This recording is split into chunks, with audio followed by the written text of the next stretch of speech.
Hello, this is Pam, and this is made by Pam. Today is a live video, but I will be demonstrating how to make, Stop. you know, those popular things that are like that you see Stop. on YouTube. I don't know if you see any yet or not, but they're like the little fallback pillows that you see these babies wearing these little, settle down, guys. Don't bite my hand. No, not. Okay, settle down.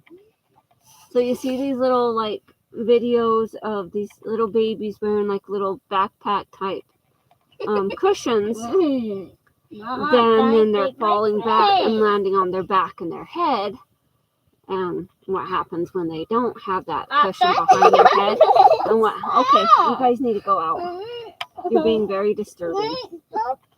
So I decided, because I saw little shorts or something the other day, and so I looked it up, and they charge like $20-$30 for those things, and I figured that can't be that hard, so I'm gonna make one myself. So this is the first one I made. I just used some like the non-pill fleece. I don't know if this is a non-pill, but it's the fleece. And it's a little bit stretchy fabric. So it has a little bit of stretch to it, but it doesn't have to have stretch. But the other fabric I'm going to use doesn't have stretch. And then in the straps, it's just got some elastic, but the straps aren't removable. But I figured it will be okay, because they're stretchy enough that they will maneuver around a little baby just fine. So let me show you. I just have a dolly here. How I did it is I took my granddaughter and I laid her out on my table, and I took a big piece of paper. This one has a picture my son drew. But basically, I took a big piece of paper and laid my granddaughter on the table, and I traced around the head and along the shoulder and so far to the middle of the back. Settle down. Okay, that's enough, guys. So I made a little template and cut it out. Well, this one is the one I drew on. And then I took both pieces of paper and folded them and cut them out. And then this one I cut a little bit smaller and cut a hole in it, so it has a place for the head. Mom, you think I hit with me? So basically, You think I hit me? you're just putting it over the baby's head, and it has this little soft strap here. Okay, you guys, I'm live on video, and you're being very disrespectful. You're the one who hit me. So it has a strap here that goes across the baby. Has a strap here that goes along the shoulders, like around the arms. And then it has the pillow to support their back and that. So when they're sitting up, move that a little bit. Hi, Martiza. So when they're sitting up, and then all of a sudden they fall back, they have something to protect their head and their back. It's just a nice little protection. And I saw that, and I'm like, I want to make one of those. So I try to find dimensions and stuff. Hi, Kel. So I try to find dimensions to make one of these. But, of course, they don't give you dimensions online. They don't want people making them themselves. They want people to spend the $20, $30 to buy them. So if it didn't have that, you can hear that clunk on the table. That's how hard a baby hits. With this, you didn't hear anything, which is going to save the poor little baby's head. And this is just my daughter's doll. I needed something to kind of show what I was dealing with. But yeah, so we're going to make one of these. And it doesn't have those fancy little wings on the back that most of them have. It's just a plain, you know, I almost thought about like putting a little handle on the top, but no, I'm just going to leave it plain like this, just like this. But I have my templates cut out. This is for the foam padding, and this is for the body of the product. And this is the foam padding of the product, which is cut smaller. Hi, Daniel. Hi, Gina. Long time no see. But yes, so this is what we're making. I had to perfect it and work out the kinks. That's the first one I made. I had to decide how I was going to make it, what I was going to do before I came on to show you. And then I have this. This is like it's a soft, cozy fabric. Yeah, you don't often catch me live, Gina. I know. Sometimes I just don't go live. Daniel, that's enough. Stop it.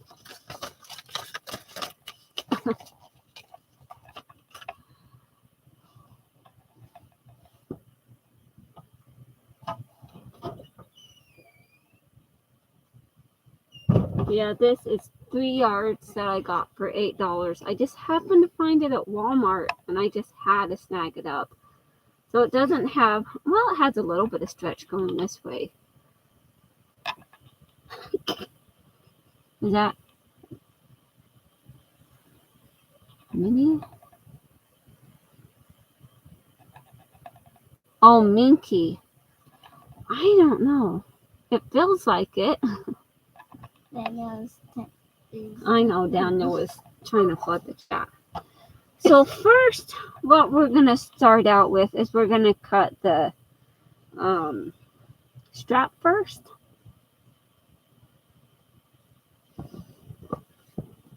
We're going to cut the strap pieces, and then we will cut out the body piece. I'm cutting out the strap pieces first because then we have a little bit more to work with. And then I don't have to try to guesstimate. It feels really nice, and I thought that would be nice for the project today. My daughter asked me earlier, she's like, Mom, on Wednesday, can we go thrifting in Layton? And I'm like, no. She's like, why not? I'm like, because I have enough shit laying around here that's crowding up my space. Do you really think I need any more?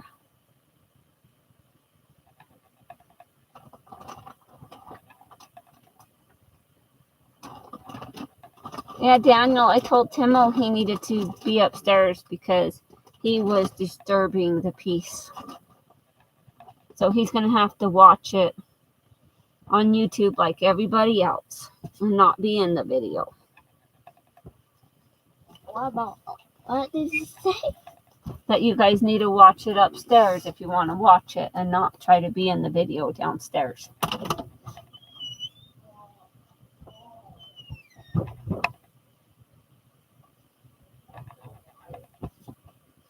Okay, I'm going to scan you down. So first piece of the strap, the first one I cut was like a 3-inch wide strip. So we're going to go ahead and cut a 3-inch wide strip. So I have it measured up to 3 inches.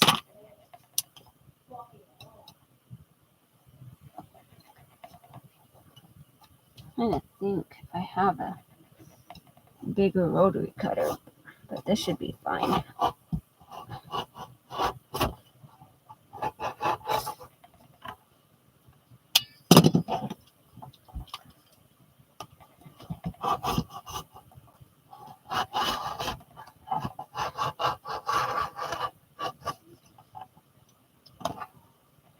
There we go.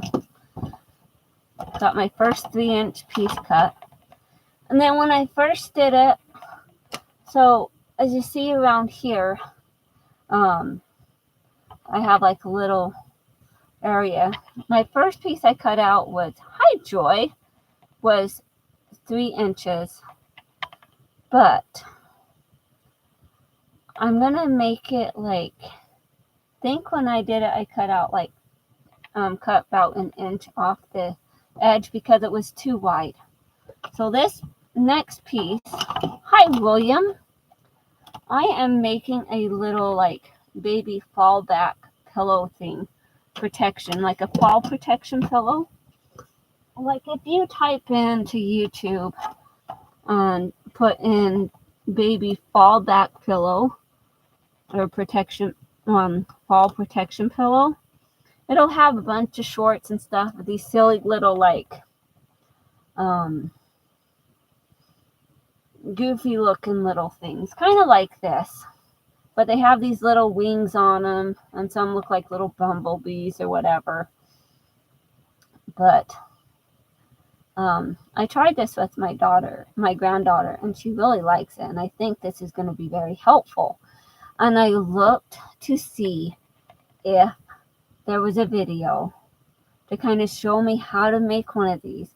But of course there's not going to be, because of course they don't want people to know how to make these for themselves. They want to charge $20 to $30 for people to buy these things when it's easy enough to make them for yourself. Like that one's made out of like the fleece.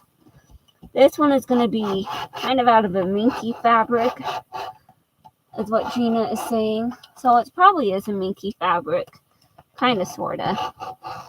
It's just a really nice fabric that I found at Walmart, one of their Walmart oopsies, William. And Joy, we all know about those.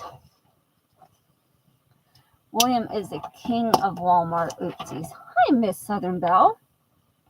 So I got my 2-inch piece. So first, we have a 3-inch piece, which is for the straps, which we're going to fold in half and stitch it, and then turn it all out, and then it's going to form the straps, and we're going to put elastic in that also. And then this is for around this piece here. It forms the section there. We got that. Next piece,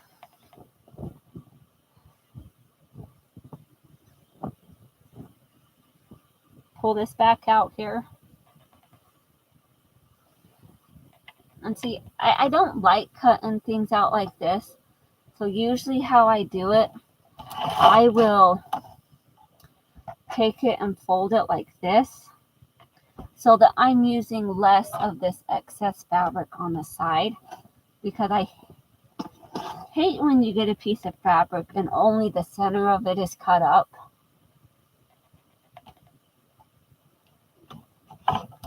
Oh wow, that's awesome. But my daughter wants me to go thrifting, and I told her no,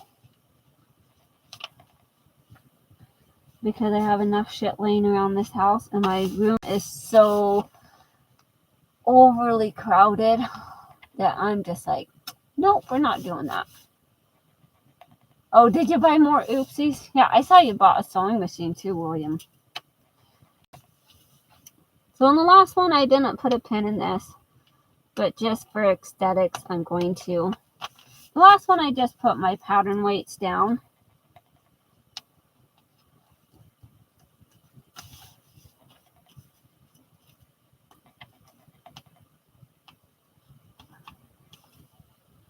We'll do this. Just put that down.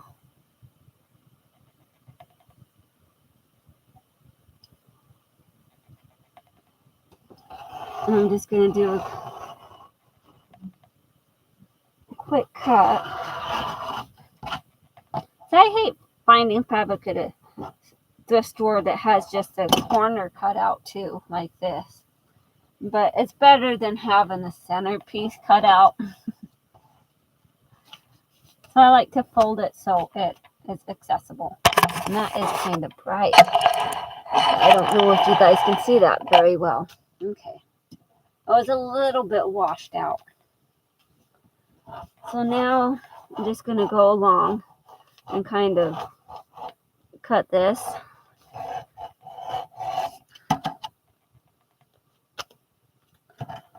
I just want to give people an option. If they have grandbabies that are learning how to crawl and walk and or sit up, and or even children that are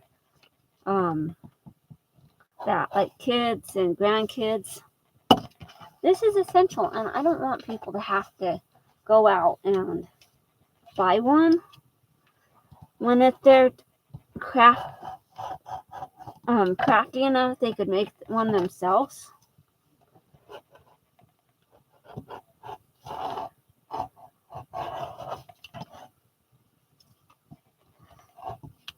I want to be able to give people an option of their choice, and this way they can get one to their liking and not so much of the designs that they have out there.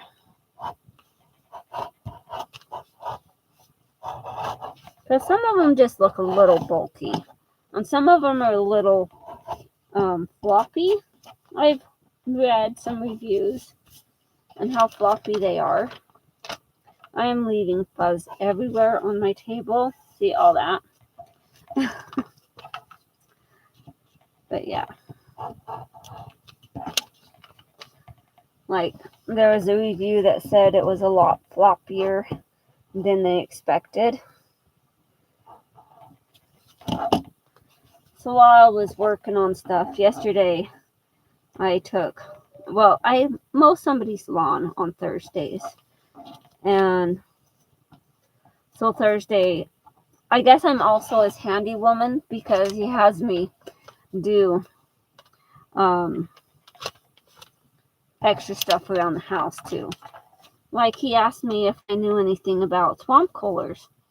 I'm like, not really, but I'll take a look at it and see what I can figure out. So I climbed up on the roof and took a look at his swamp cooler and figured out it was his pump, like the water pump that pumps the water up to get the pads wet. And so I went to the store and bought a new pump and installed it. And instead of him having to have the swamp cooler on high, it's on low, and it's a perfect degrees in there. Probably a little bit cool sometimes, but yeah. And then I replaced his door handle on his front door.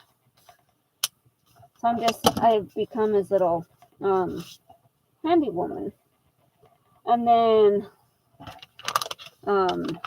yesterday he needed to go get a new phone because his other phone blew up. Well, the battery expanded and puffed up.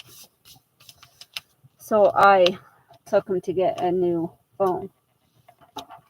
So he got this piece cut out, and then so that we're not having to cut out more stuff later.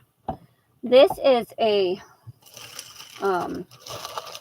it's a loops and threads. It's a piece of foam, so 100% polyurethane, whatever. It's a piece of foam, but it's 1 inch thick, and it's just a very, moldable piece of foam I would use for like cushions or whatever. But I got it from the thrift store, of course. And what I did with it is I just took this and cut out the piece. So I have a little Sharpie here. I have a little silver Sharpie I use, and I just kind of line it up against these sides because then there's less sides to cut out. But this foam I got from a thrift store, but I could easily go to Walmart, I'm sure. Well, I don't know if Walmart would have it. But, well, they might. I have no idea. But I'm pretty sure Joann's would have, or Hobby Lobby would have a piece of foam like that. And they would probably sell it like big, well, maybe ones by the yard too type things. But this was just like a 15 by, let's see, the measurements on it was a 15 by 17 inch by 1 inch thick piece of foam.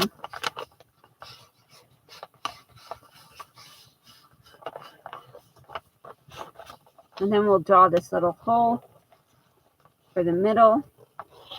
Because in the pictures, like that you see online, the headpiece is open, so you can see right through it. But I figure just having that enclosed is good. So that's what I'm doing. All right, so we got that piece. And then we've got to cut it out. I got my pair of scissors, because these scissors are really not the right size to be cutting that out, but these scissors will cut that out just fine. We cut it out, and then we do a little bit of shaping and trimming as we go.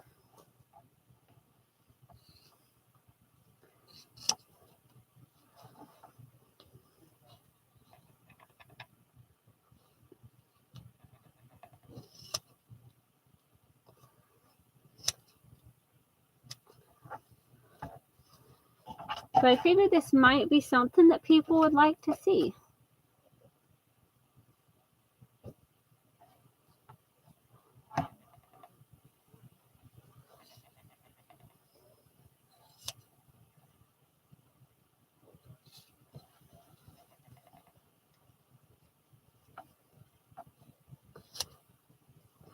And then if any of you guys have little grandbabies that,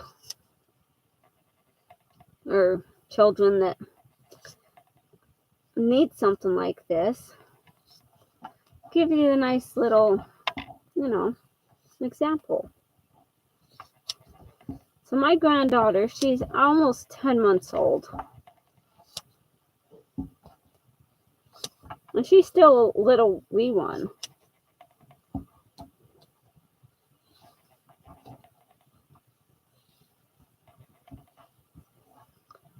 But these like pillows, this is for the head, and then this bottom part, it only goes to like their mid back. So it really doesn't go down very far on their backside. And that's how they make them. Like if you watch any of those videos, that's what you'll see online. Well, then I have some of these little pieces here. I just take and trim them and make it a little bit better here.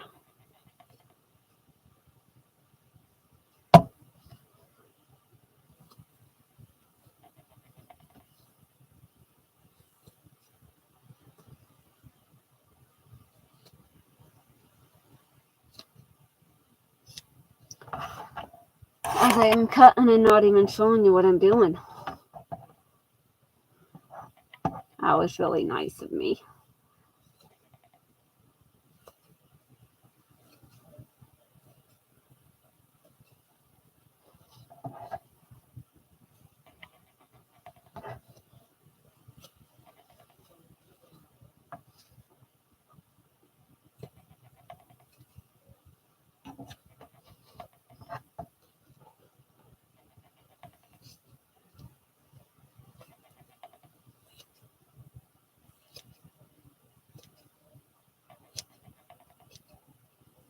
One thing I forgot to do also is on my last one, my other one that I made, I actually took this and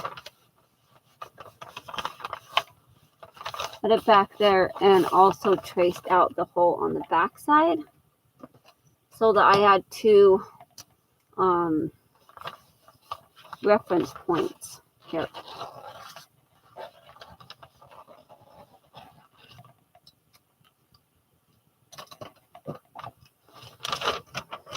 so that when I'm cutting it out, I have both points that I can look at and make sure I got it as close as I could.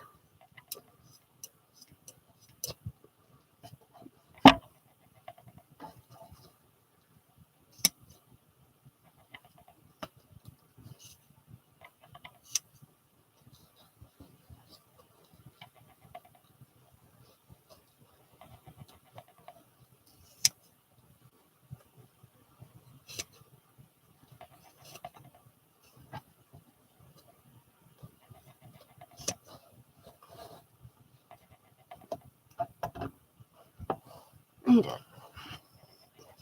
make sure I have this on top chat because make sure I'm getting all my messages.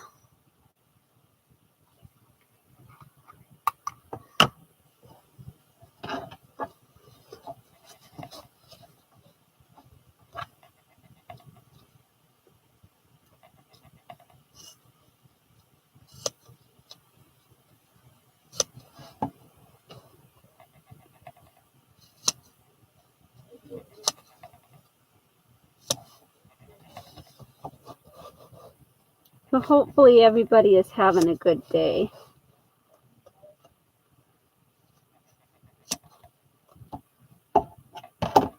My day has been okay.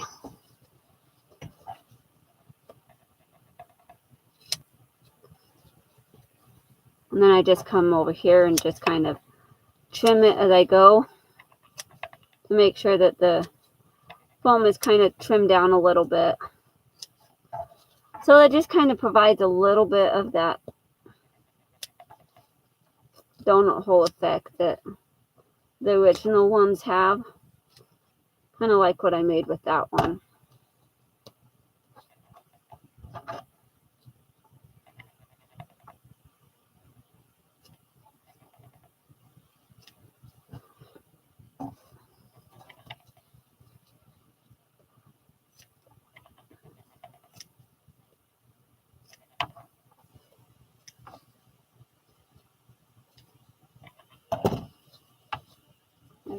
A nice little hole.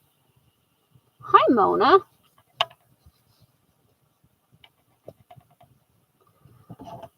Now, buttons and buttons holes are always fun, aren't they, Joy?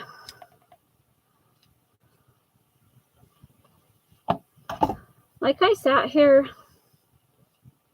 a couple days in a row just thinking, well, I was doing other stuff the last couple days too.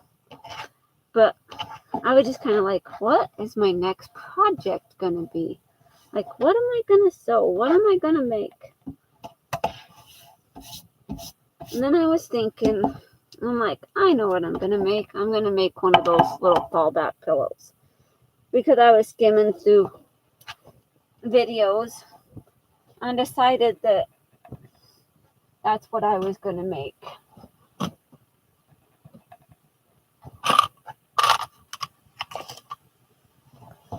All right. I think we're done with this. Set that aside, my ruler there.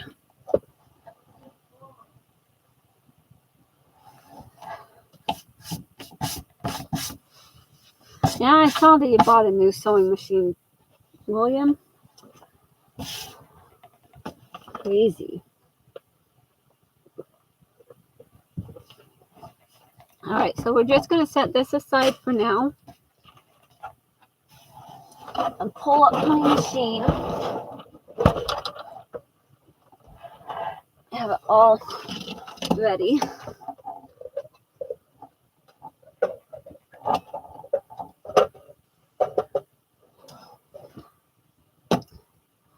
So I think first what I'm going to do is just sew down the strap piece.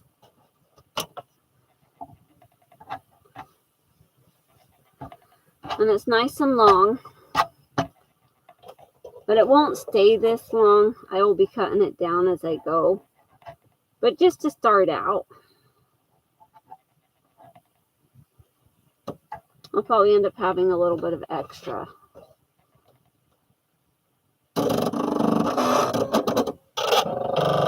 With my machine calibrating.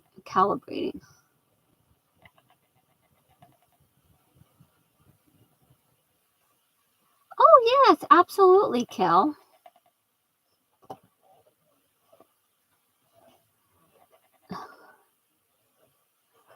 Well, I figured you were just saying meticulously, like, just like so gracefully had a baby of her own. But yeah, absolutely. That shouldn't be a problem. Hi, Angie. How are you?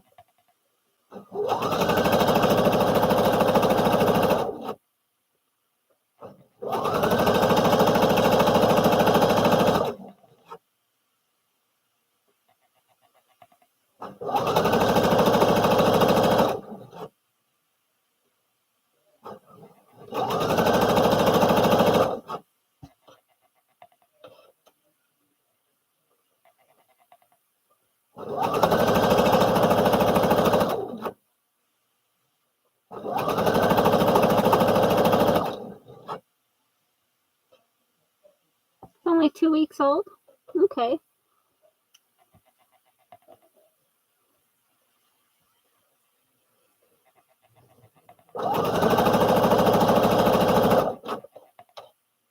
You want one out of this fabric? This minky fabric?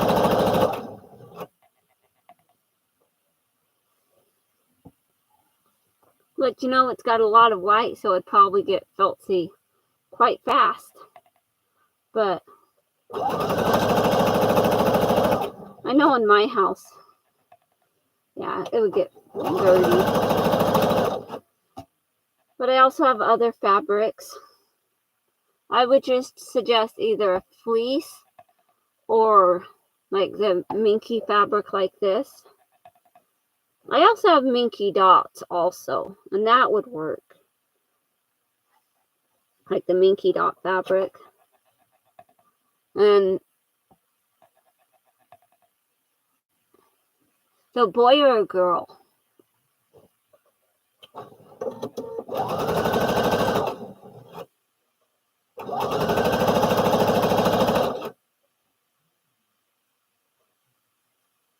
A girl. Okay.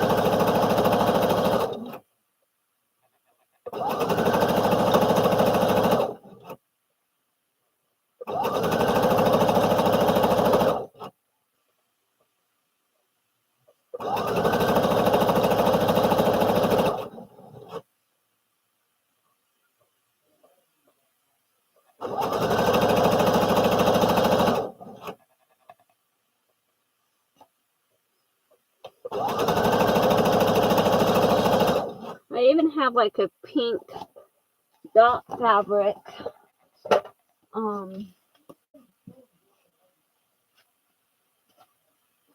I have this fabric also that can be made. I have lots and lots of this pineapple fabric. Well, like 3 yards of it, anyways. Because we found it at the thrift store, and my daughter just had to have it.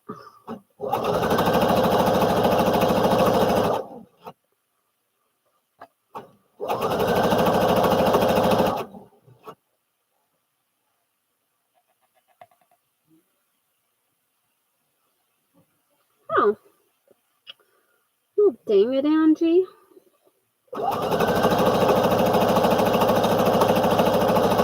Sometimes that happens. Hi, Kathy. Today is Saturday.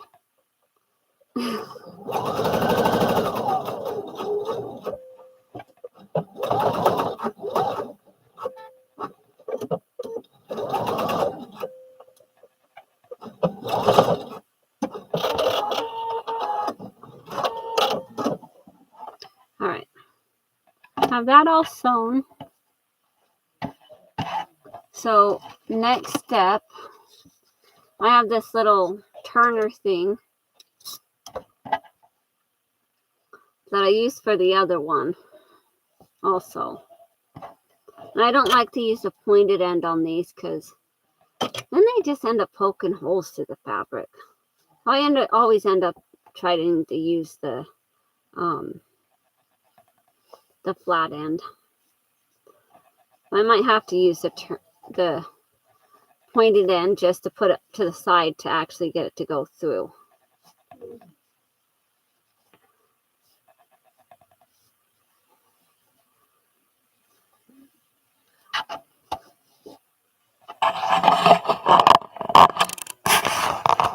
Raise this up so you can actually see what I'm doing.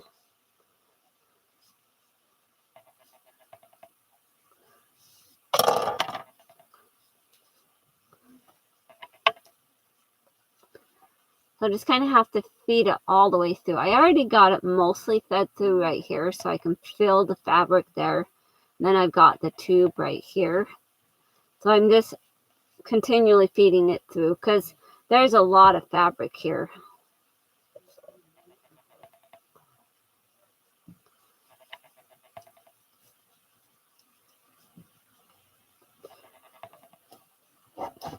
And once I get it through, see, there's still a piece of fabric right there.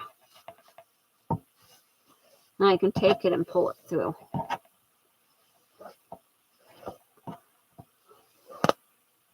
Whoops. Some of my stitches came undone. Dang it. It'll be okay. Some of the stitches popped on the other one too.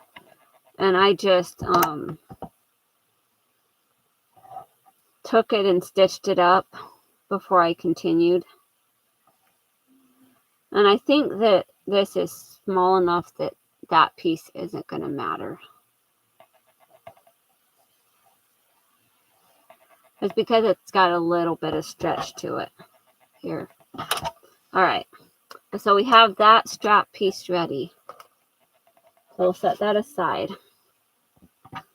So we've got our front and our back. Now you can also make these with two different types of fabric.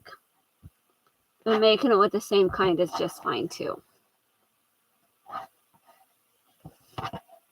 Like you could have one kind of fabric on one side. I just realized this is like a fuzzy, like if you fill it going up, go against the nap and then you smooth it back down. I'm glad that the downwards is the smooth. And then you go up and it's not so smooth. What am I making, Angie? I am making, you ever see those little fallback pillows? These things would be cool for Keisha too, from Keisha's Creation, because she's having her little boy soon. But this is like for when they're learning to sit up and learning to crawl and walk. This is like a little backpack that goes on their back. Let me show you. Lift you up so you can see me. So this is my daughter's little doll. It needs a hairbrush, but I can't use the real baby because it's not allowed. But basically, and with them with the ones I would make for somebody else besides my granddaughter, I'm sure I would make this piece a little bit bigger so that it would be able to be adjustable and not have to like maneuver the child's head through it. So it's still a work in progress. But I just basically maneuver the baby's head through it. You put the arms through it. So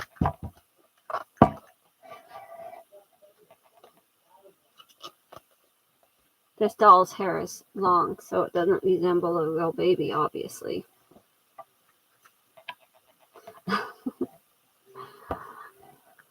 But yeah, it's just like a little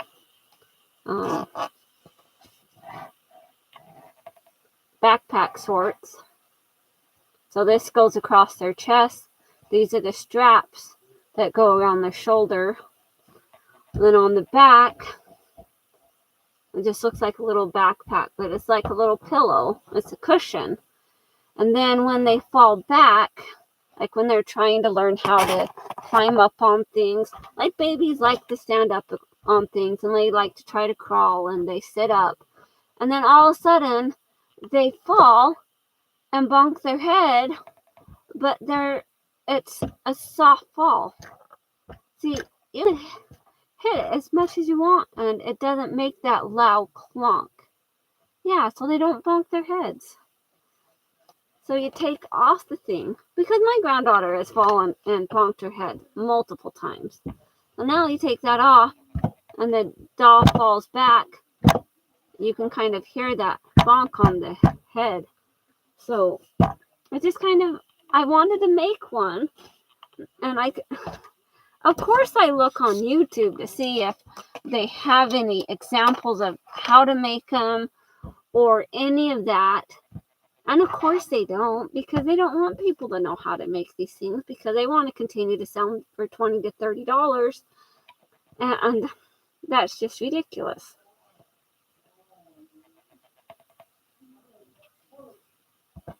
So this first piece, and then some of this will be cut off later, but we're just going to start out right along the bottom here.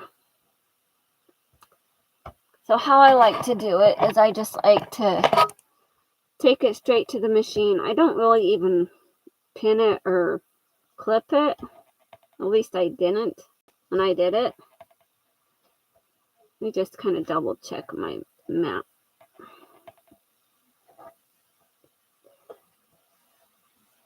That's about right. So I go on side to side. The mat's fine. Going up and down, it's different.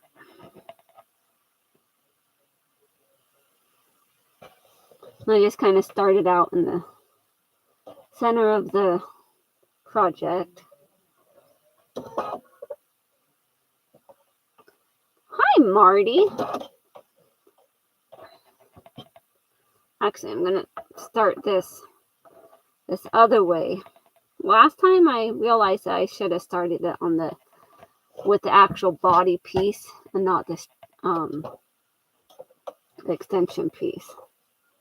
So we'll do it that way.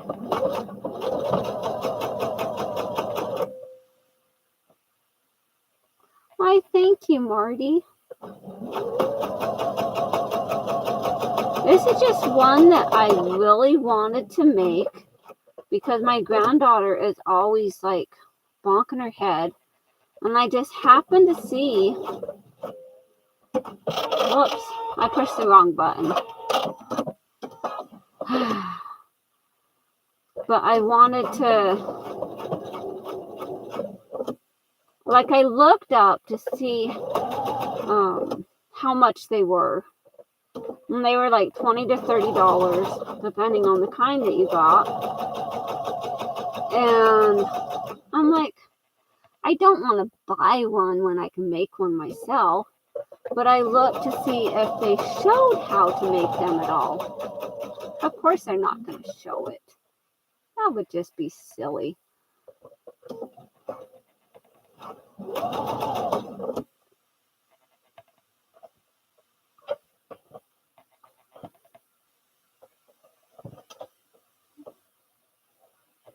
So what I'm going to do here is I'm just going to leave a little fold, like just like a little tuck.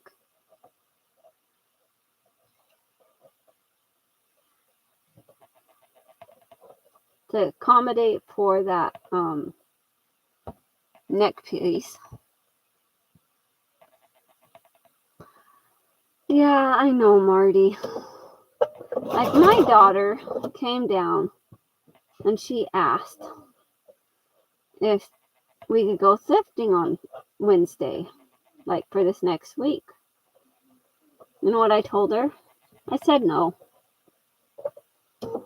Because last night I was looking and I'm just a little ashamed with myself. Really, I have so much just stuff here and so much excess that do I really need to add any more to it? I just,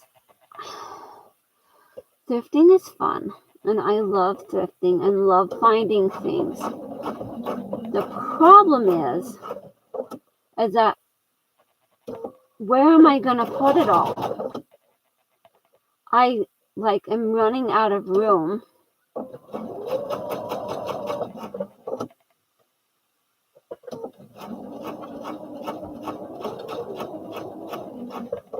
But the thing is, each time I go thrifting, I look at the bicycles too.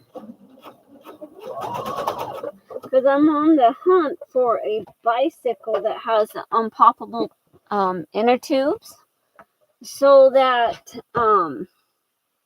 I can use that for my son's bicycle. Like, take out the inner tubes and put them in my son's bike and stuff. Because Walmart, they don't sell the unpoppable tires anymore. Like the rubber inner tubes, they don't sell them anymore. They don't want people buying those. But I looked at Walmart, they don't sell them anymore.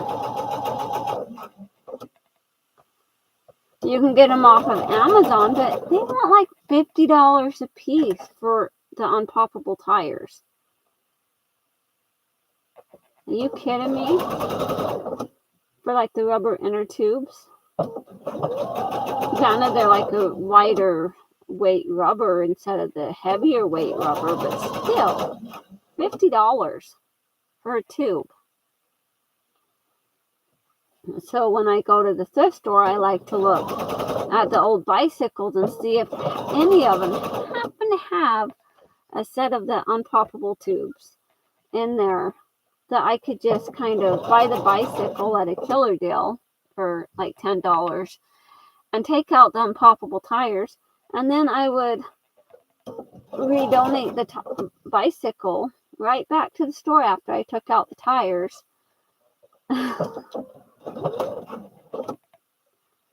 And I'd be good to go.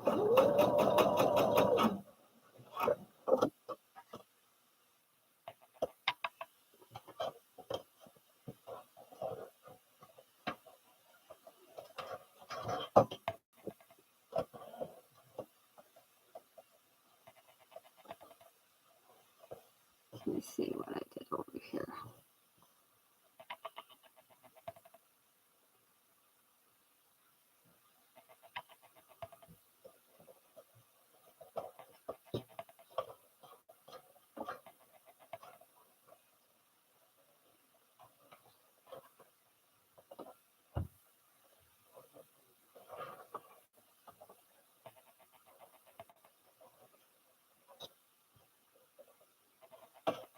And sometimes with me, it's like a hit and miss on what you find at the thrift store.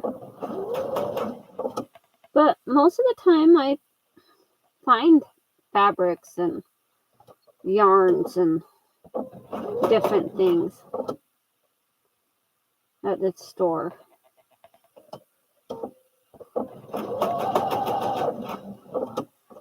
So I love finding the bargains and those fabrics that I don't have that I absolutely love finding.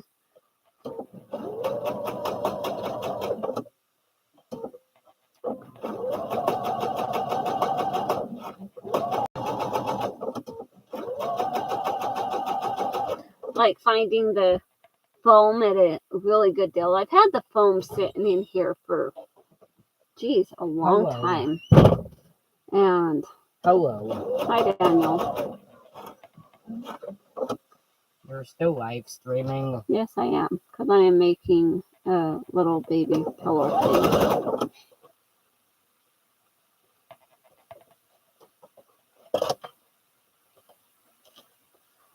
I know, right, Marty? I love the thrift hunt. I love to look for stuff. Mom, I just know I shouldn't. Mom, What? can I grab a soda from your room? Yes. You can grab a snack too.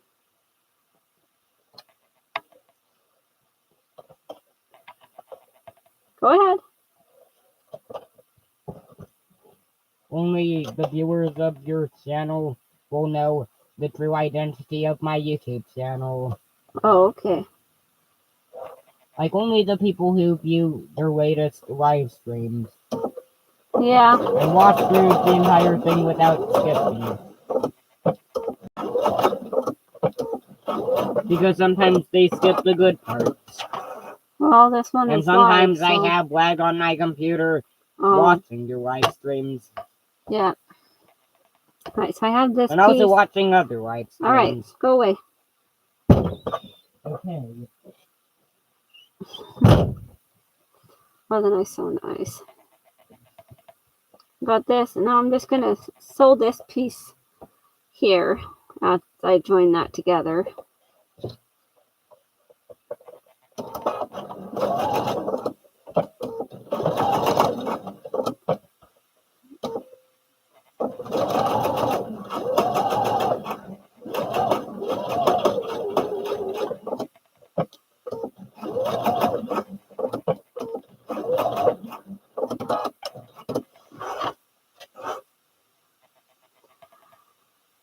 I just know that I don't need to do any more thrifting because I have so much excess, and I look at all my stuff and then I think, geez, what am I going to do with all of this?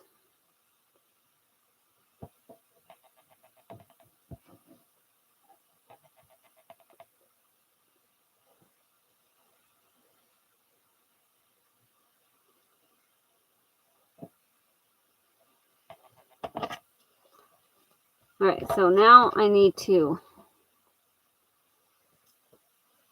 cut this piece right here. Like trim this piece.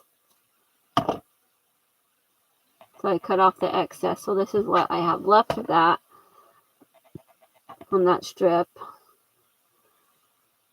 And then I need to finish sewing along that seam. So I'll just turn it over this way.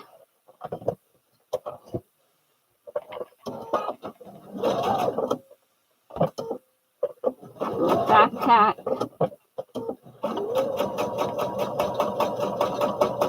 I turn it over this way so that I can make sure that this pieces of fabric from the seam are laying flat.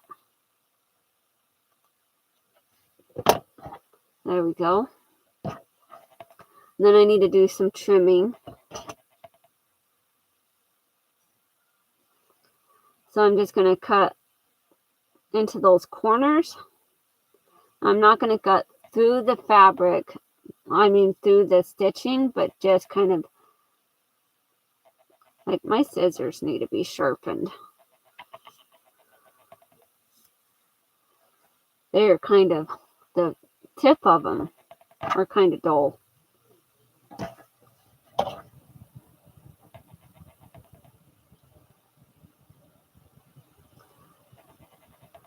Now, if you're wondering why I didn't add the strap to this piece, because I sew this piece in first, and the other piece is where I add the strap to.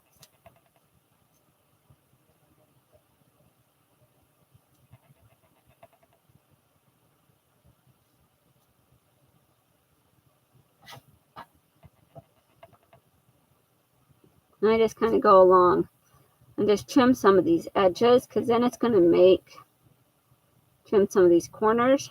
Then it's going to make it lay flatter as we go. Make sure we get a little bit closer so you can see what I'm doing here.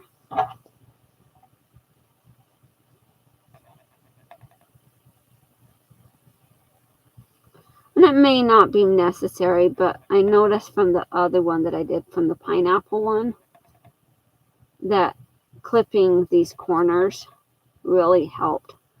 Like my scissors do not like that. I'm going to have to sharpen them later. But I think my sharpener is in the drawers back there with all the scissors. But this is definitely my favorite pair of scissors.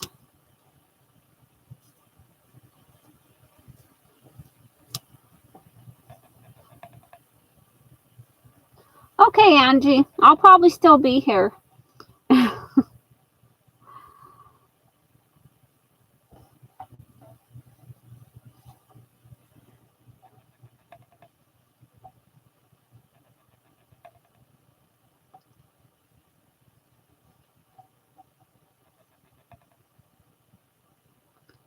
Like with some of the ones that I saw, they have like little buckles type thing, like that you would use on backpacks and stuff, and like adjusters and stuff that you would use to tighten and loosen the pack, and then they'd have the little buckle piece on the front, or they'd have like little Velcro or snaps on the front to loosen that front strap that goes across the chest.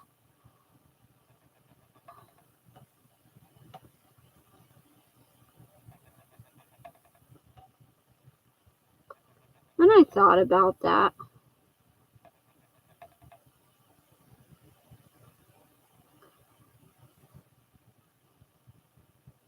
It's just one of those fun little things that I wanted to give a try to.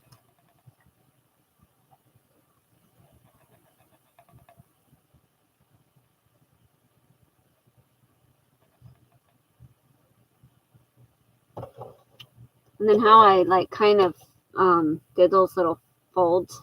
I'm just going to sew that top piece down real quick. It's just to give that shoulder piece a little bit of definition. Which, yeah, I could have done it before I sewed it down. But the thing with that, it wouldn't quite be the same. Especially considering that once I got it perfected,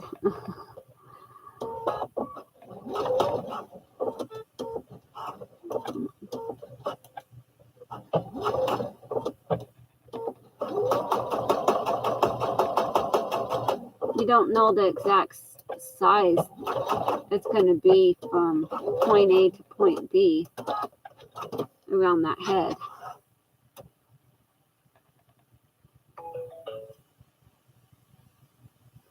But I'm sure if I worked on it and measured it out, I would know that I could just sew these little, like,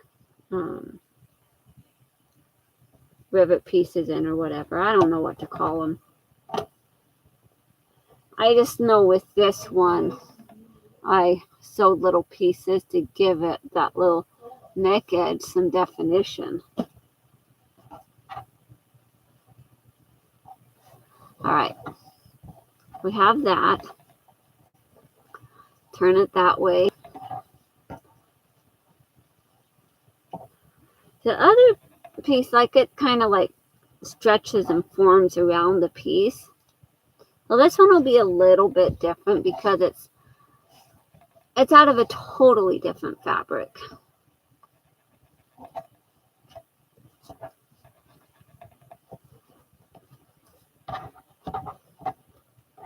But basically, I'm just testing out to see how well this foam piece fits in this and how my measurements are, and to make sure that it's going to fit right.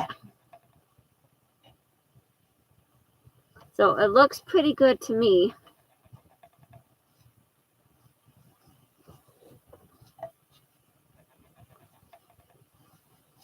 We got that little piecey. Look how cute that is.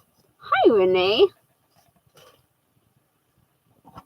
So the next step is attaching the straps to this. Okay, so first we need to put the elastic. But what we'll do, we'll put the elastic in here. Well, I'm trying to think. I know I'm going to want this ruched up a little bit.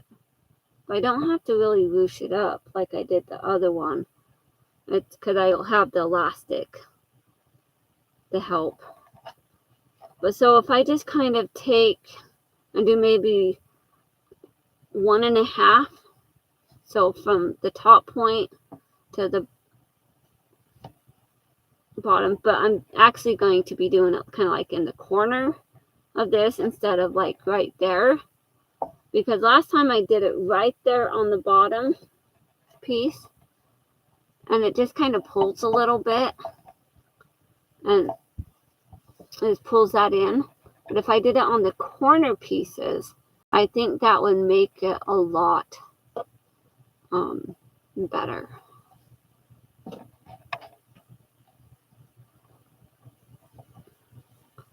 So I do about 1.5 of the size. Should be enough. I'm hoping. I don't have like my whole measurements down, but I just wanted to come on and do a live and show something I was making, because I don't come on very often. I needed to do something. All right. So here is my elastic. I have 1 inch wide elastic, and these straps were 3 inches to start out with. And so the 1 inch wide elastic is going to work perfect for that.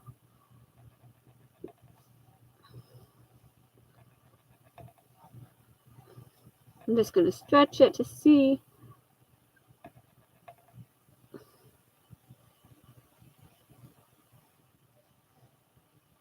And stretch it about right there. So let's see, measurement with that. So we're going to say we can cut it about 7 inches. Yeah. I'm going to cut the piece of elastic at about 7 inches. So if we're measuring this piece, we can say the strap piece is 11 inches. Well, the strap piece is 11 inches and the elastic piece is 7 inches. That makes sense, right? All right. So we have our strap pieces. And I already put this piece back. This is what I use to pull elastic through stuff. Either that or a safety pin. But with my other one, I threw it through like the whole channel of strapping. That's where this one, I'm pulling it through a lot shorter pieces.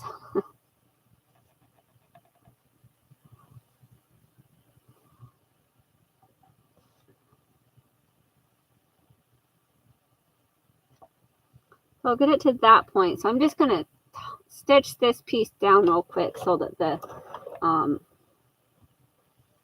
elastic doesn't move.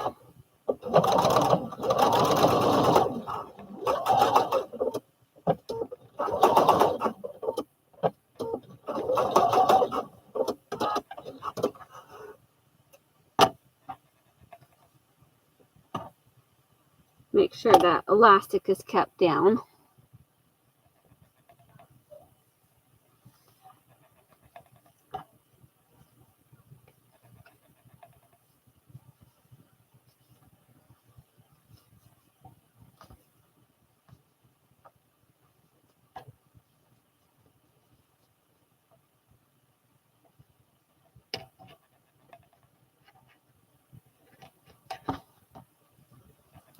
What I should have done is kind of measured what this was. And seeing that, it's like way too long.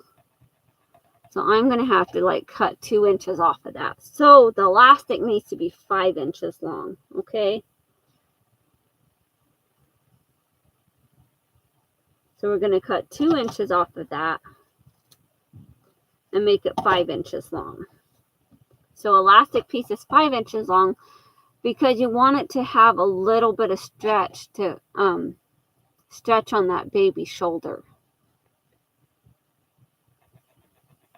Okay.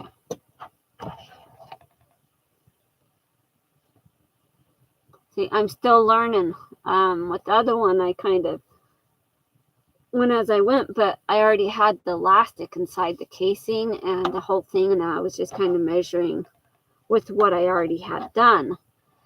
This one, I'm kind of doing it more of a step-by-step approach.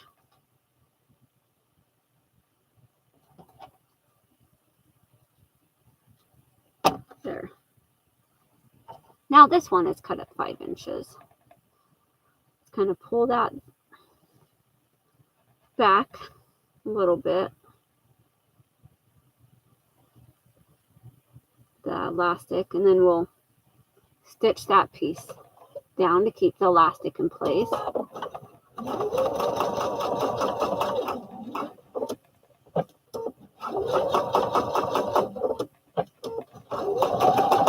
So yesterday I was driving to pick up the guy I mow his lawn for, and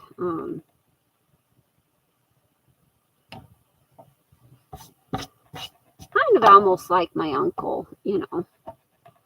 And so I went to pick him up to take him to get a new phone.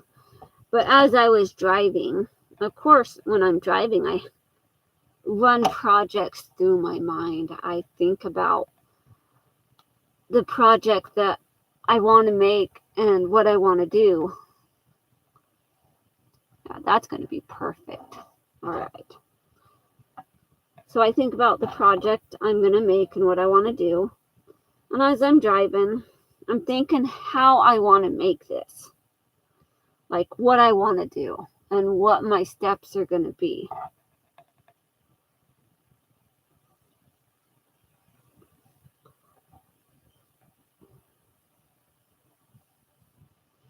Because while I was driving, I was like, oh, I could get a piece of foam board because I saw some reviews saying that the neck was kind of floppy on some of them.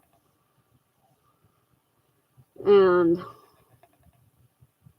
like, so this piece isn't as sturdy and it would just kind of flop and not be very...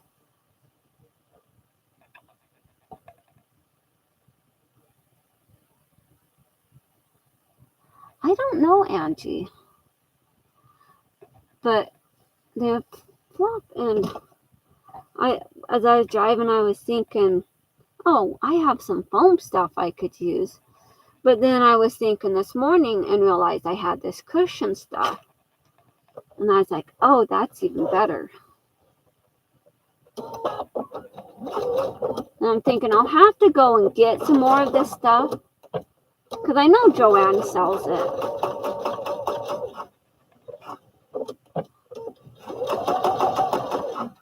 And anyone that has had me sew for them before know that I'm practically giving this stuff away. I'm making stuff and I'm pretty much giving it away. I don't charge a whole lot of money for what I make. Kellyanne knows this too. Because I just got done making 2 shirts for Kellyanne.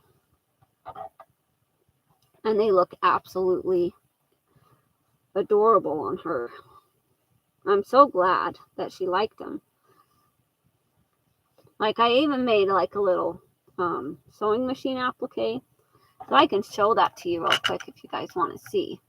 I have a picture of it all on my phone.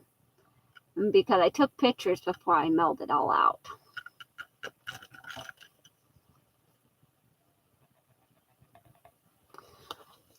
So this is a picture of a shirt that one of the shirts that I made her. And here is another view. And then this is the other one that I finished making online. My light is getting in the way there. My overhead light. Let's see, we got that one. And then this is the back view of that. And then I embroidered those cute little butterflies so that she can use it in any project she wants. And then this little sewing machine, it's a little applique project. So if you can see this green, dang it. I wasn't supposed to do that. I get in trouble for that. Let's see, I did this little kitty for her. So with this one, the green is from the shirt that I made her, and then the dark green on the bottom, like the base of it, is from the other shirt. I can show you pictures. She said I could share pictures with you guys if you guys wanted to see. So I can share a picture because she said, feel free to share the pictures if you want. So here's the picture of her wearing the dark green shirt. And then here is the picture of the light green shirt. Isn't that just beautiful? Well, I just showed you, Auntie. Jeez. But yeah.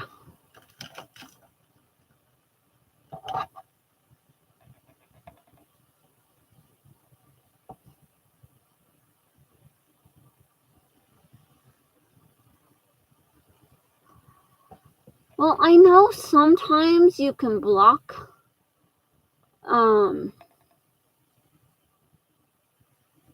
people that send you stuff that you don't want to receive. I know you can block that. Like when you receive like a text message, you can click on information or whatever. Let's see. Like if you go into text messages, like, and get something that you don't like. So, let's see. Trying to see.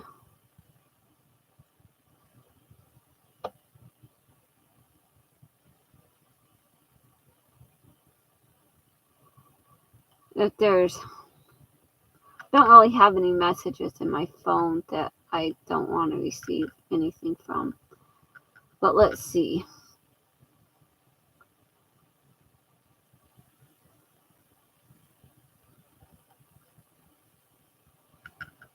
I don't know.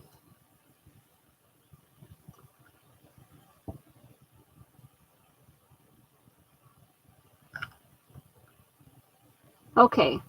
So if you went in, like, if you're getting text messages, if you go in and go into the I button on your information in your chat, and then go on the bottom of your screen, it will say more. And then after the more, you can choose to block that contact. So hopefully that helps. As I get totally off topic here.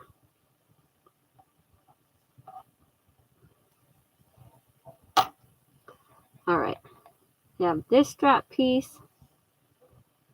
I'm just gonna sew that down.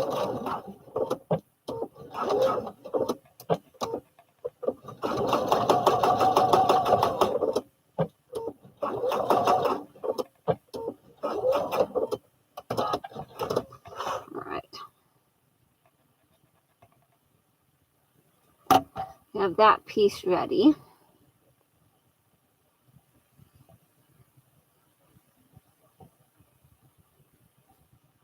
And hopefully none of this piece is one that the stitching ripped on. No, it looks fine. The next step is taking this. So with that seam on the back side, because I just put the seam in the middle, you can do it so it's not showing, or you can do it so it does show when the baby's wearing it. Which if you do it, if it is showing, then that seam isn't going to be against the baby's thing. So maybe we'll do this one like that. We'll basically take it and put it right there at the shoulder that we've got there.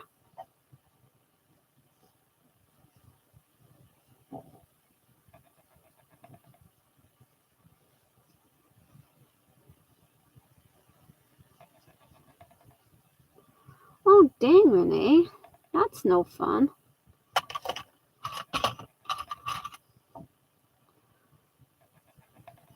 We've got that piece there. And then we'll clip this other shoulder piece here. So I'm going to sew those pieces down, and then I'm going to come down here and sew the other piece down. And I like to attach these pieces before I even attach the other piece.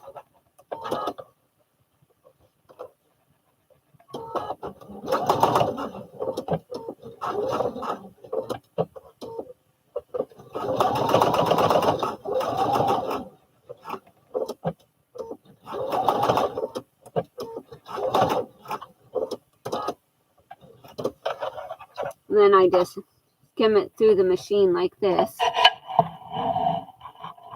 That's so you can actually see.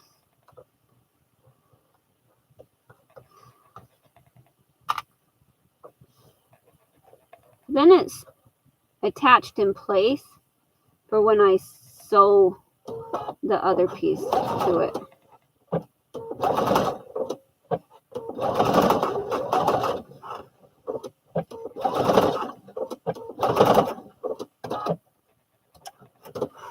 All right.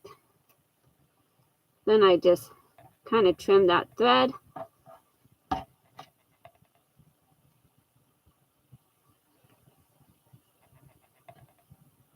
There we go. All right.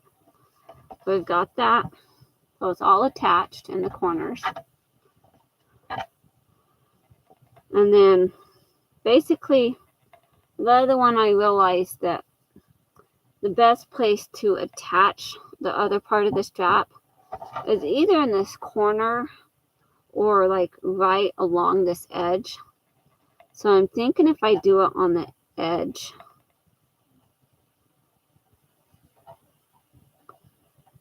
or the corner, maybe I'll attach it in the corner. The corner is going to be a good bet for this. So I'm just going to attach it in the corner here.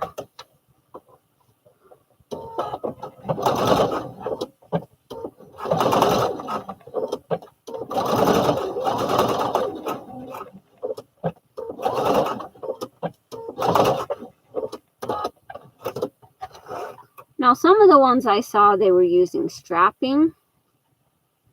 Like on some of the little videos I watched of showing the product that they bought, it was strapping that had the adjustable pieces that you could use. So I could do it with strapping. It just wouldn't be the cushion stuff unless I attach the cushion stuff, but, well, like the fuzzy fabric. And then some of it had like the type fabric with elastic in them, but then still had like the adjustable, so they could adjust it. But then you've got to deal with those hanging pieces that are hanging off of the end as a trip hazard for the child. Who wants that? Come on.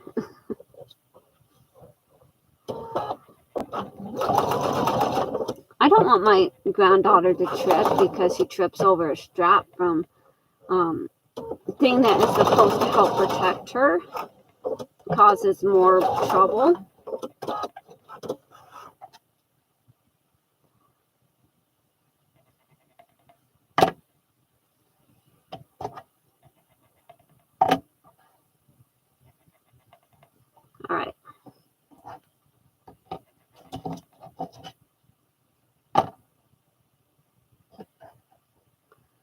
We have that piece all attached. Then the next piece that goes across this way, that piece will be attached after the fact. Just like this. This piece was attached after the fact. Now, we need to sew this piece to this piece.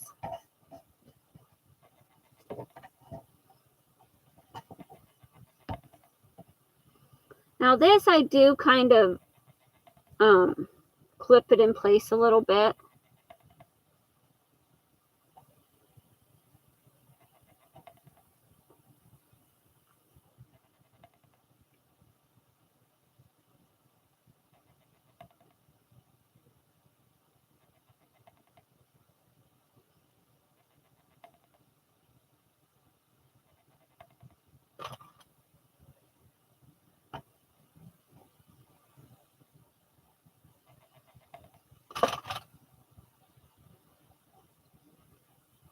Just so if I need to do any adjusting or a little bit of like stretching of the fabric a little bit to make it fit, it will be in place.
Oh, that was great. You guys just saw that snap.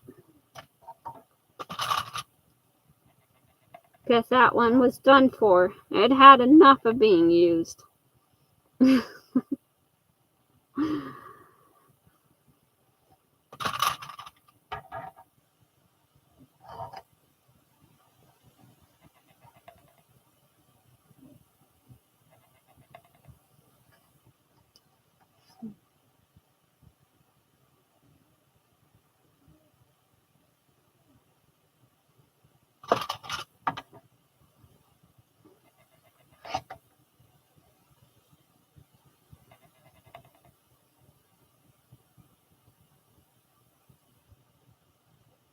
See, I can already tell that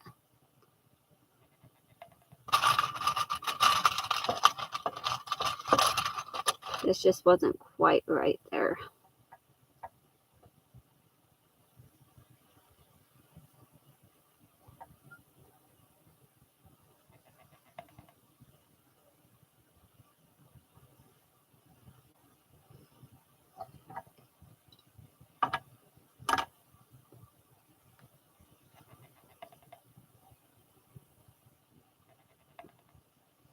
But like you can stretch out the bottom, because if you use, I would suggest using a somewhat kind of stretchy fabric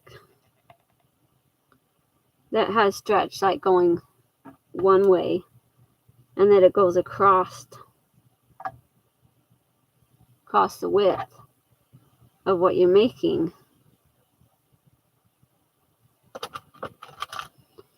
Then and then the piece that you cut also has a little bit of stretch to it, like this. It has some stretch going this way, as to where that doesn't have any stretch, but that does. So that you can kind of, if you get to that bottom piece and it's all like kind of bunched up, you can stretch it a little bit because it's going to stretch. Now this part on the bottom is going to be left open a little bit though, because I still have to put the foam in it after I sew it up. The last time I only left a space about that big, because the foam, it will like kind of roll up and compress, that I can like kind of push it up in there and compress it, so I have less that I have to hand stitch later. Because I know lots of you know that I hate hand stitching. Hand stitching is the worst, but I will do it if I absolutely have to. But I think my placement on some of this is a little bit off. I'm going to have to do a little bit of adjusting here.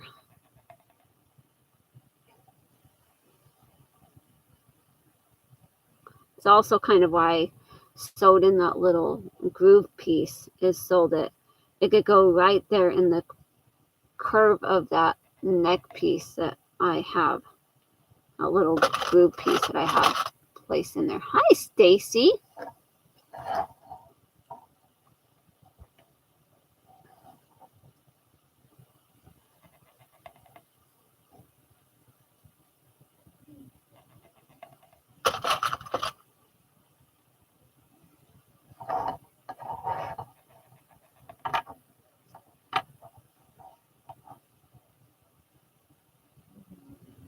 We'll see that little groove piece.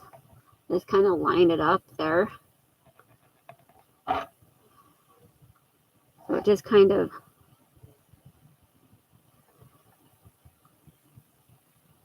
lines up right there on the edge, and then I just kind of work the rest of the fabric around it.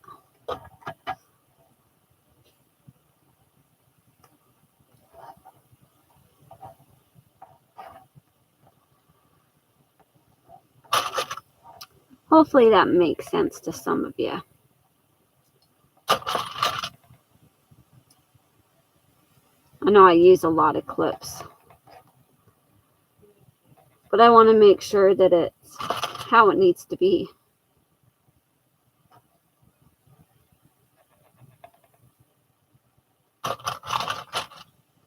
Like I think with the other one, so when I was doing this one, I actually sewed up in these corners all the way down to this edge here, this edge, like a little off, so to this edge, and then or even to like right here, I sewed down to, took it and tested it on my granddaughter and kind of measured out how long I wanted those strap pieces. And then I kind of attached it, like marked where it needed to be and attached it, and then continued sewing. And then I left an open spot right here that I had a hand stitch closed, but just continued around. And then this piece is stitched around and it's hand stitched like right along here. And then I took a machine and machine stitched the top of it too, just to make sure it was together. But I didn't like how it just kind of pulled on that, so I thought that doing it more in the corner would be better.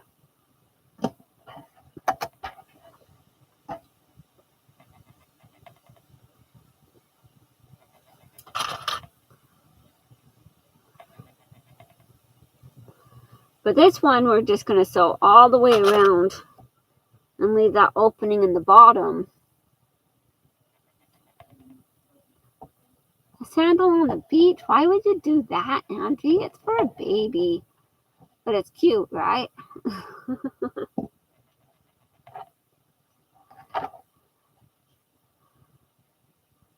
I really wanted to make one for my granddaughter.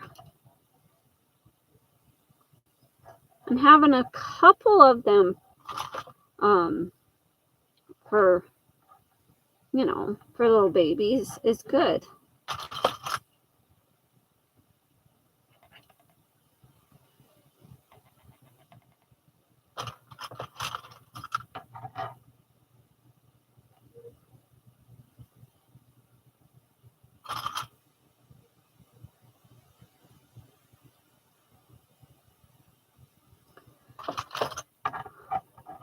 I think one of the only reasons why I go thrifting is to look for bicycle tubes, like the unpoppable tires for bicycles, and to look for more of this chair foam stuff for this kind of project. But I can get this stuff from Joann's. I don't know how much it is. I could even order it off of Amazon. No big deal. But yeah, I might just go to Joann's and get some more. We'll see how much it is. I don't know how much it is actually, because this piece, I got it for $3, I think. And I don't remember if it had 2 pieces in there. Yeah, baby body saver, right.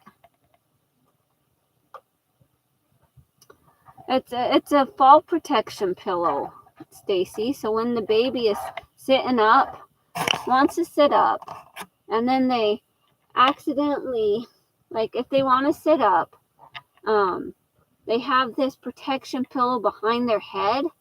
So if they fall down, it's protection, like a pillow that's going to protect their poor little head and their back from their falls.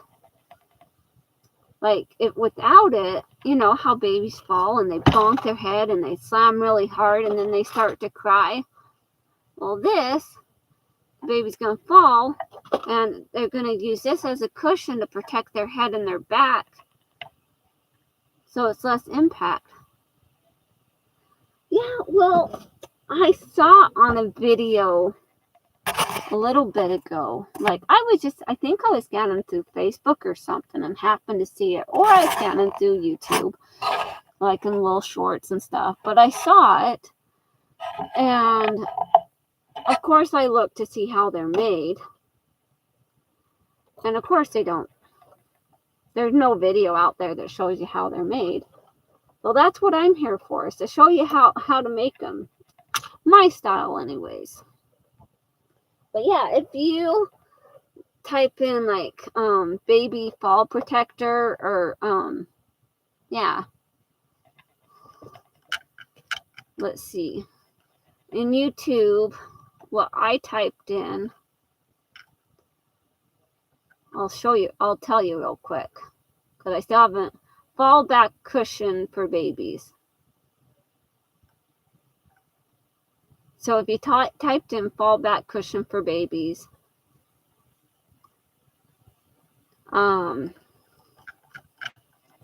it will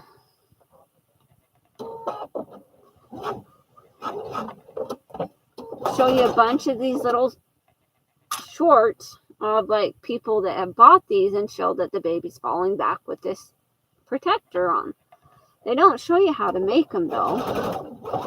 Why would they do that? They don't want people to know how to make these things. They want to charge $20 to $30 for people to go buy them when they can make them themselves. Especially sewers and crafters.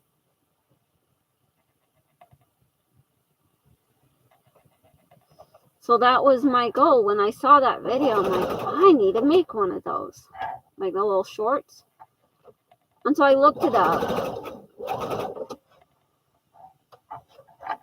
to see if there was any video or any dimensions or anything.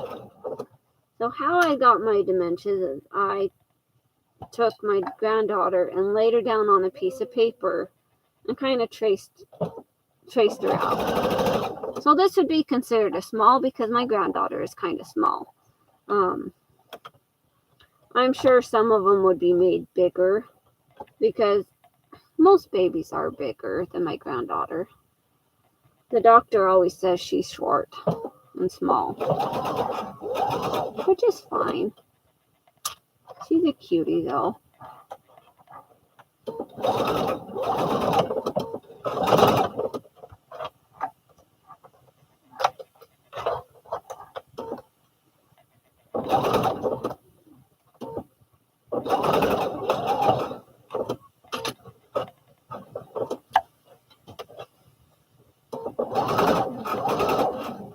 So hopefully this turns out as good as the pineapple one did. The pineapple one is just adorable. But I wanted to try it with a different fabric.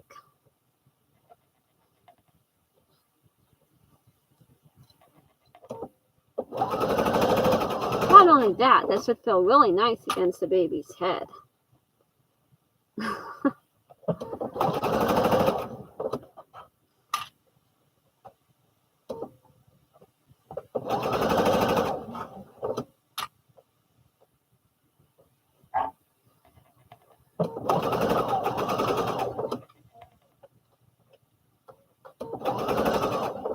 But Kellyanne wants me to make her one for her niece's daughter that she just had. She's like 2 weeks old, but that time will fly down. It could be like a Christmas present, right, Kel?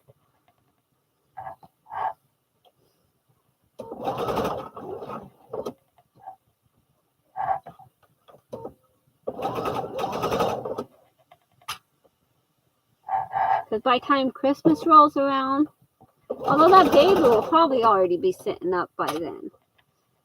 So you might have to give it to her sooner than that. Sooner than Christmas. Maybe an early Christmas present.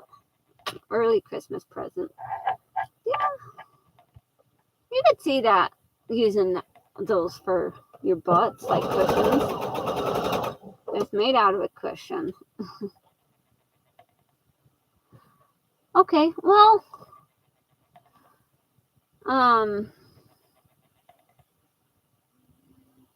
yeah, if the straps were adjustable, and a lot of them, they are adjustable. This one's I'm not making adjustable.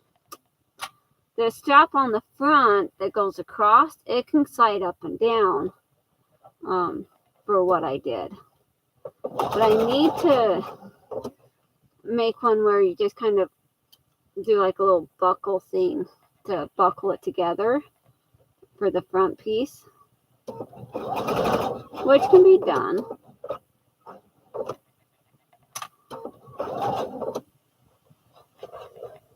And I've seen them that have the straps, but for like those kind of straps, you kind of need like I'd have to study it a little bit more.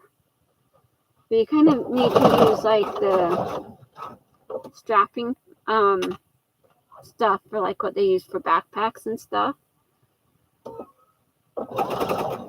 or like bags. But either way,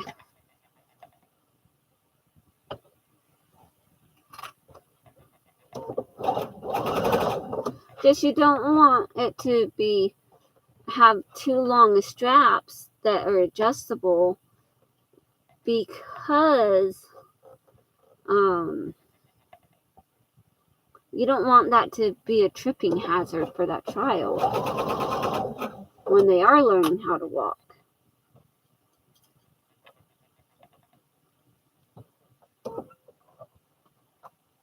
So I'm still trying to figure it all out. This is only my second one that I've made. But I wanted to show what I'm doing and see if anyone, you know,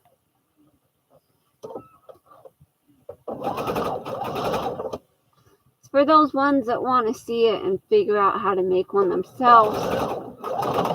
Because sometimes I like to look up and see if there's any videos for something that I want to learn how to make or see how it's made, and or learn how to do something, not necessarily even making something, but how to do something.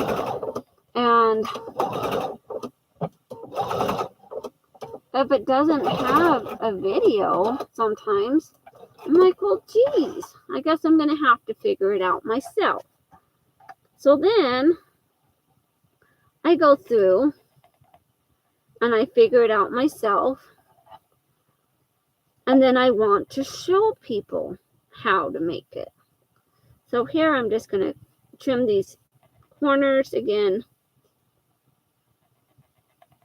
like these little curves. Just want to trim them so that they're will make the turning easier, make it sit a little bit better. But have those nice curves. I'm trying to away that excess fabric that's right there in the corner there from the shoulders. Kind of almost like making a little dolly.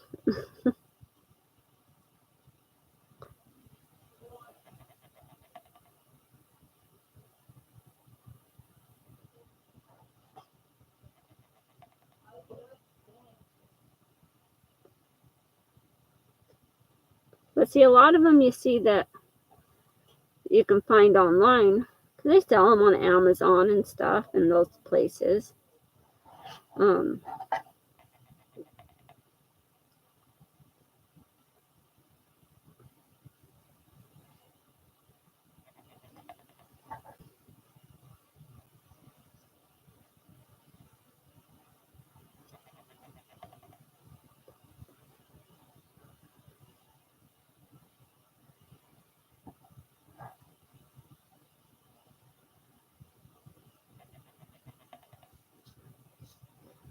But I'm a crafter,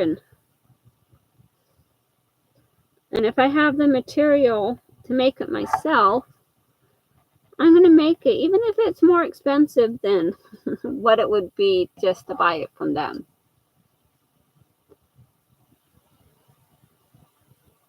If buttons and enough space left for 2 thicknesses of fabric and fold strap and put button twice. Yeah, true. You can even do like snaps too.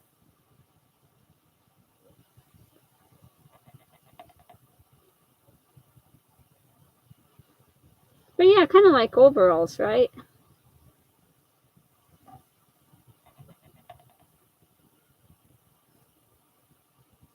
In my overalls, I use buttons on most of them.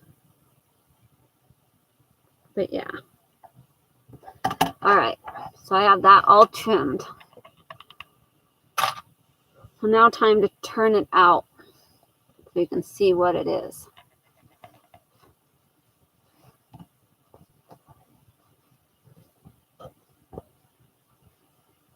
Isn't that adorable? How cute! I just love how things turn out sometimes. So it's got that little channel piece to accommodate the foam.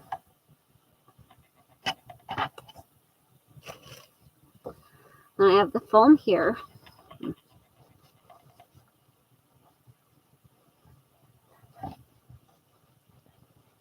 But I just kind of fold up and maneuver it in the space. I know, right, Angie? It's so cute. I love these things. I'd make another one and I flip it out. I'm like, oh, goodness.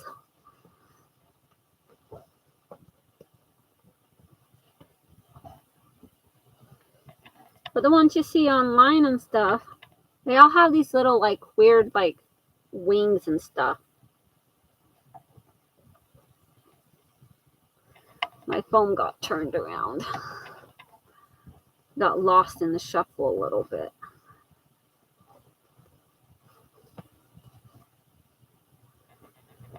If I got enough space, I can stick my hand up the piece to maneuver it.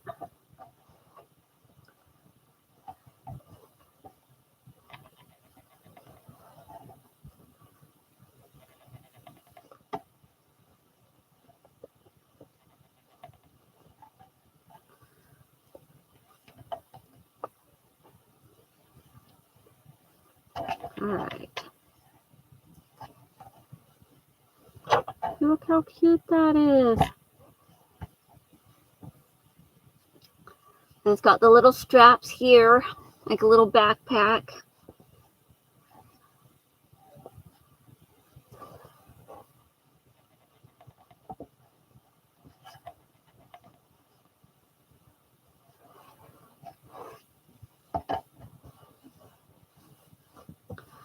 Alright, so the next piece is some hand stitching here.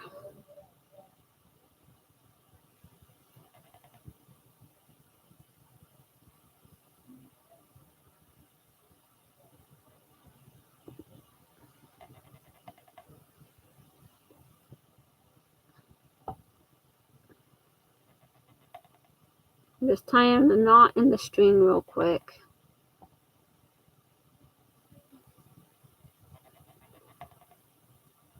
There we go.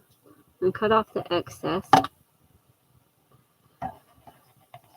And up here, how it has the indent on this one, how we did that is just kind of doing a little bit of hand stitching.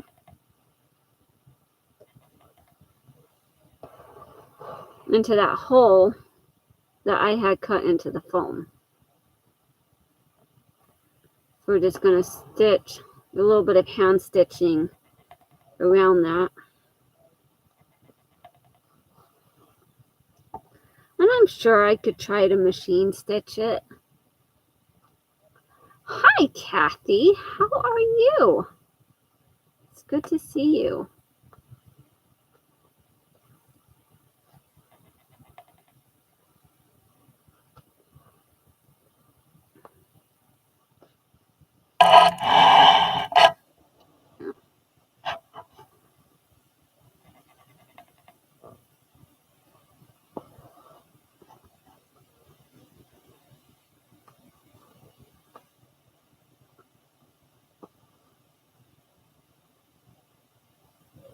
Hand stitching was not my favorite thing to do. If I can machine stitch it, I usually will. But sometimes there's just things that require a little bit of hand stitching. Like this piece.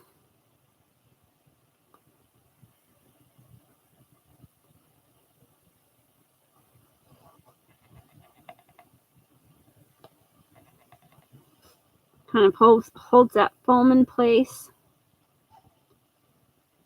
Kind of pinpoints where the center of that head is going to land.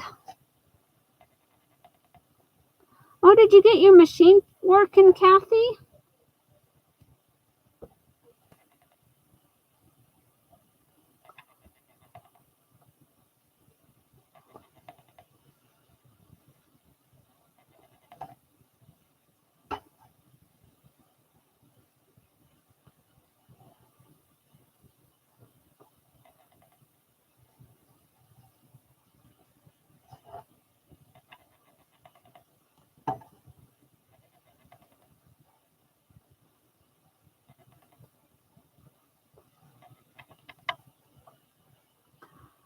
Oh, good. What was wrong with it, Kathy? Did they tell you?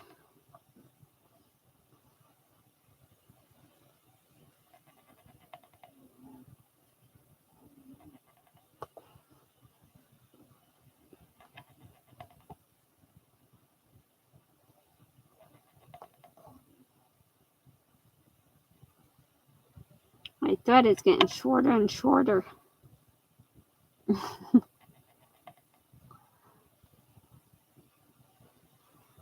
All right, talk to you later, Angie. Have a good night. I know it's like 10 o'clock your time. No, it's 9 o'clock your time, Angie.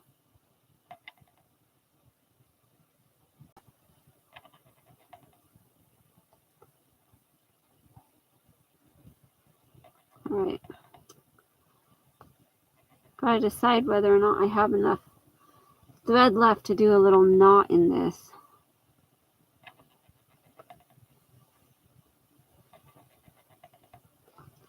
Which I don't. So I'm just going to kind of improvise what I've done before. Where I just kind of do a bunch of stitches like really close together. Just over and over again. Just to kind of compensate for not having enough left to actually do a knot. And it'll all work out right. That's how we've got our little space divot here for the head. So a lot of them that you see will have like this piece cut out, but I want to leave that intact and just stitch around that. And the next step is to sew the bottom, this bottom closed. So when I'm doing this, I always just take thread from my sewing machine that I already have threaded or out of the bobbin, and I just pull it and get how much string I want.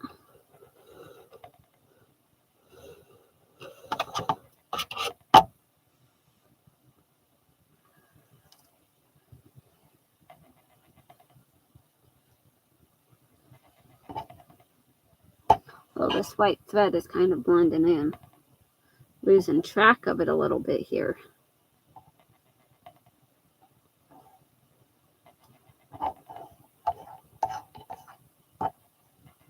Has a mind of its own.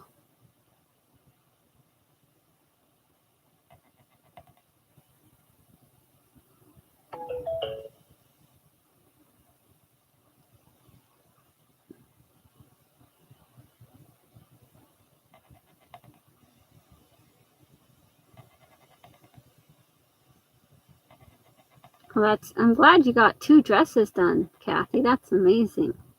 Good job.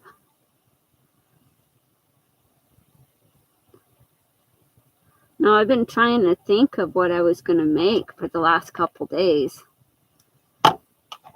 Then I happened to run across one of these things and thinking about my granddaughter. I decided I wanted to try my hands at making one because, you know, my granddaughter is sitting up on her own now and she's trying to stand up and she's working on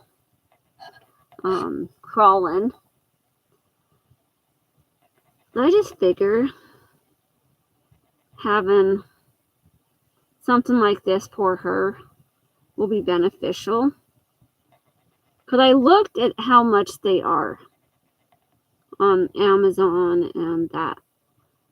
And they like want $20 to $30 for one of these. But you know, you got to add up the fabric and the accessories that go with it, like the buckles and the stuff, and their know-how of how to make it.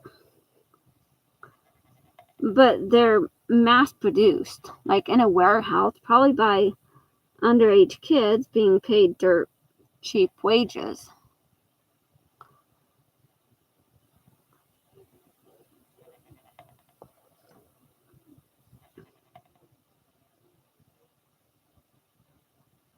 And then some of them have bad reviews where they're just like, say they're like not what they quite expected because they're, you know, poor quality.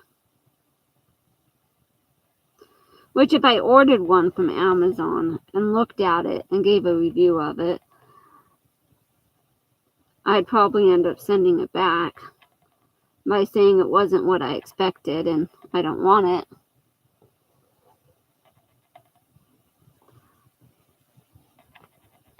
Which I thought about doing, by the way. I did. But with those things, you kind of have to read the fine print and make sure that it's got a return policy. Because there's some things, and it's got free return, because there's some things that you can buy off Amazon that have different, say, like, that it's not like a free return policy. That if you want to return it, you have to pay the shipping to return it. And you have to go through like a bunch of questions and stuff. And there's other things you can get off Amazon that you can return, no questions asked type thing. They'll ask a question of why you're returning it, but it's not like a huge deal.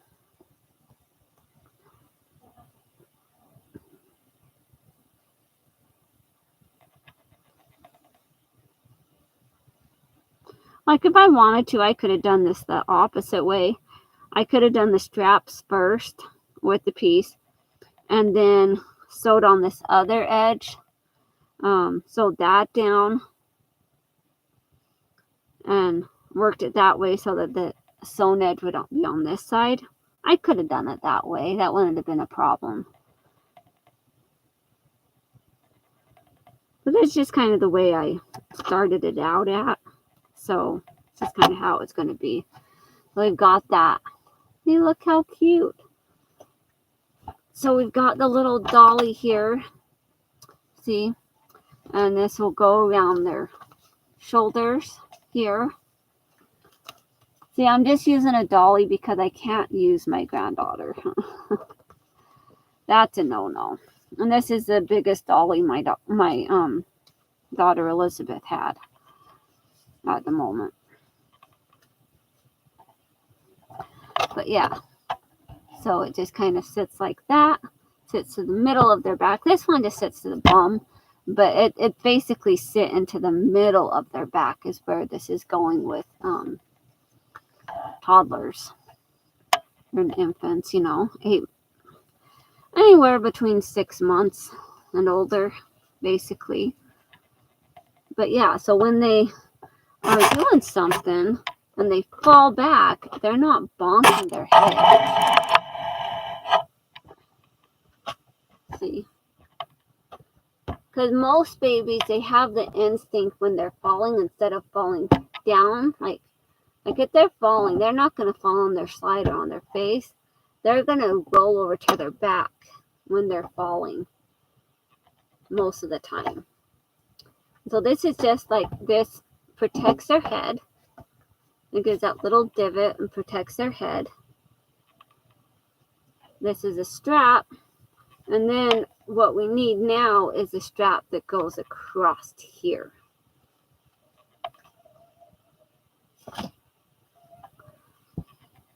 So, got to decide how long we're going to have this strap piece. Like this, I think the elastic was at least longer than the other piece of elastic, per se.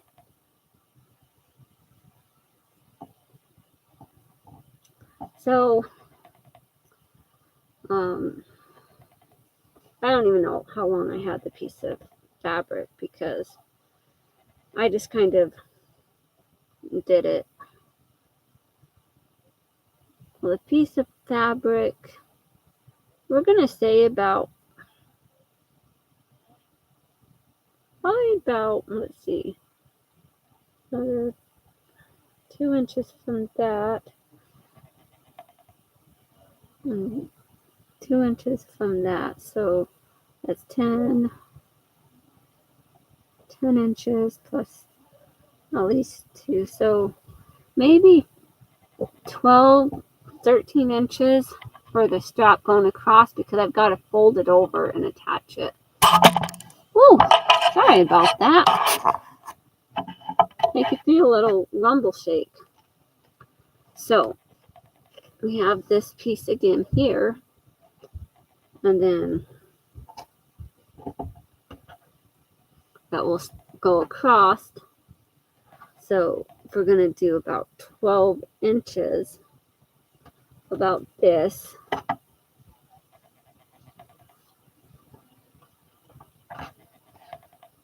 okay, and then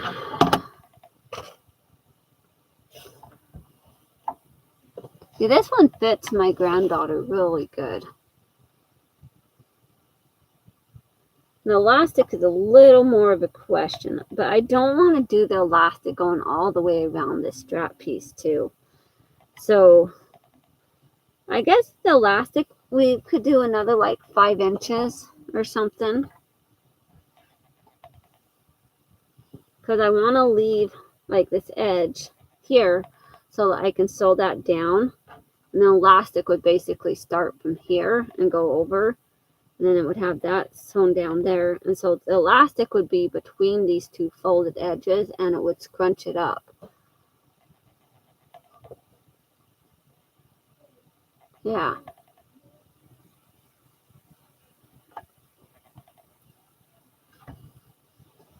So I guess I said about 5 inches for the elastic.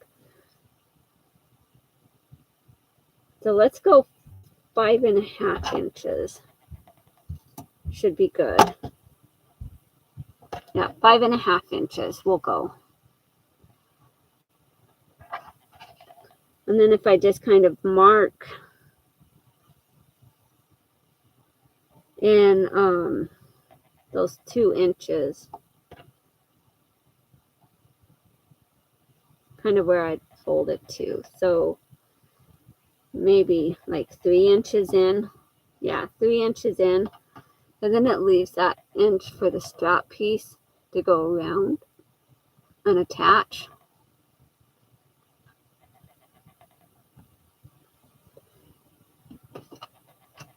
So I'll just take my silver Sharpie real quick, mark it in about 3 inches.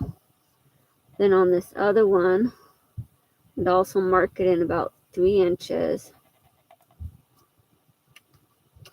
So I kind of see where it goes like this. So those can go around the straps. And then this will go between that section there and kind of cinch it in and go. Because it's not going to be quite as long as I did the other one, because it's kind of hard to sew through the elastic when it's through this, especially if I'm hand sewing. So gotta find my little bodkin piece. There it is. That was right in front of my face. Go figure.